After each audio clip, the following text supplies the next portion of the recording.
Most people can remember being in a situation where they haven't felt like they had anything interesting to say about themselves. The clearest example of this happens in the standard icebreaker exercise done in schools and workplaces, where everyone is told to say something about themselves to introduce themselves to the group. It's easy to end up in a position where you're thinking to yourself that you don't have anything worth saying in this scenario. A less overt version of this happens all the time, when a conversation turns awkward because you've just run out of new things to talk about. If you want to have more exciting conversations by having knowledge and experiences that people want to hear about and generally become more interesting, then the following 10 tips should really help you out. The first tip is to read more. This one comes first because it's the fastest. When compared to other ways of learning new information, reading will provide a greater return on your time investment than anything else. If you've ever noticed that certain people always seem to have some interesting insight or factoid to add to a conversation, this is how they do it. Both fiction and non-fiction work well for this, since both will expand the range of ideas you're exposed to, which will mean you'll have a greater range of ideas you can express to other people. I wouldn't say there's a particular thing you should focus on reading about in the hopes it will come up in a conversation very often, since being able to talk about unusual subjects can often work out very well, and I found that I'm always surprised by how often niche topics can end up being relevant to whatever someone is talking about. Number 2 is to have hobbies. If all someone does is work, eat and sleep, then their life will lack variety and they'll seem very boring. Have you ever had to start lying at a job interview or on a university application form to make it sound like you do something beneficial with your free time? This requires a more significant time investment than some of the other tips, so only bother with hobbies you really enjoy, since you really don't want to end up resenting the way you spend your own leisure time. Number 3 is to have a life purpose or mission. People are more interested in someone who's moving towards something. In any story, having something they want is what separates an important central character from an inconsequential background character. Having a clear motivation and being open about it with other people makes it easier for them to see you as a fully formed human being, instead of a two-dimensional cutout. Number 4 is to have an individual identity separate from any group identity you have. This is a way to avoid being viewed as a stereotype. Being part of a group is unavoidable, but if every aspect of who you are lines up with the group's stereotype, then people will think you're just like countless other people, and they'll see little of interest about you. The human brain is only capable of conceptualizing a small number of people as human beings, up to a maximum of about a few hundred, since that was around the size of a tribe when our brains were evolving. Outside of this small in-group, our capacity for empathy is drastically reduced.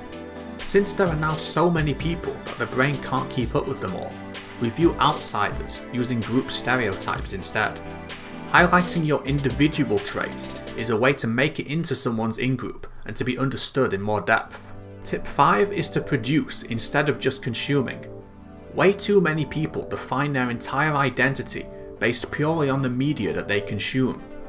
When someone says they're a fan of a certain TV show or they listen to a certain type of music, it's not going to be massively interesting to other people, since it doesn't involve them actually doing anything. Instead, you should try producing something yourself so that you can contribute new ideas. The things you consume are the same things a lot of other people consume, so no matter how niche your tastes are, they'll never be truly unique, whereas the things you produce are ideas that belong to only you. Number 6 is to cultivate unusual and unique positive personality traits. Some personality traits that are very positive are also extremely rare. How often do you come across someone with an incredible level of self-discipline or an awe-inspiring way of responding to stress?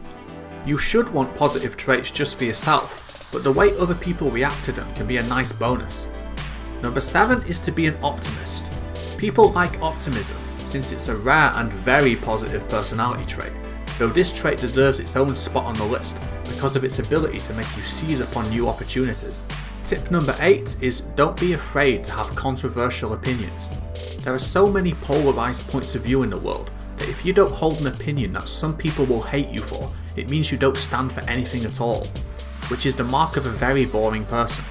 Though it's also worth saying that it's not a good idea to be edgy just to get attention, since outside of internet trolling, that's not the kind of attention people are usually looking for. Number 9 is to try new things. You might be surprised how well this one works out for you. The ideas we have about the things we want and what we'll enjoy doing often end up being completely wrong, and it can take actually trying something out to see if we like it. Overcoming slight hesitancy about the unknown and having varied experiences will provide you with lots of interesting stories to tell. And finally, for number 10, tell people your 3-act life story. Boring people have boring life stories, and that doesn't even have to mean a lack of success. Think for a second about what opinion you'd have about someone who's always been a success. Someone who started out doing well as a child and then continued doing well as an adult, with the entire journey along the way being smooth sailing. Is that the kind of story you'd like to listen to? Think about just how boring it would be to watch a movie about consistent success and no conflict. It would be even worse to watch a story about someone who's always been average with no improvement. We'd much rather hear about someone who's faced great challenges and learned how to overcome them in order to become a success. This is why we all root for the underdog, because we all see ourselves as the underdog. No one sees themselves as the person with every possible advantage. The stories humans are the most interested in all have the following format. First, a person enters a new environment or situation. Then, they face a number of small challenges and overcome them all one by one. Then, they finally come up against a seemingly impossible obstacle, and can only manage to succeed by changing as a person. We are addicted to hearing this story, which is why the vast majority of works of fiction use it. We'll even listen to slight variations of it over and over and over again. No other addiction is as universal as our desire to hear this story. It's extremely psychologically appealing because it shows that people can improve. And we want to believe in it, because if other people can improve, then so can we, and then we can have hope for the future. So when telling someone about your life, tell it in this format.